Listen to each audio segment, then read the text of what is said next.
La situazione della campagna vaccinale in Veneto è preoccupante.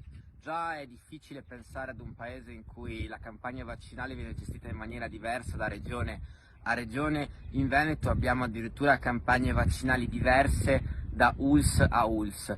Continuano ad arrivare decine, centinaia di segnalazioni di persone che si aspetterebbero di essere vaccinate e che non vengono vaccinate, che chiamano ai centri di prenotazione e non ricevono risposta. È evidente che qualcosa non sta funzionando.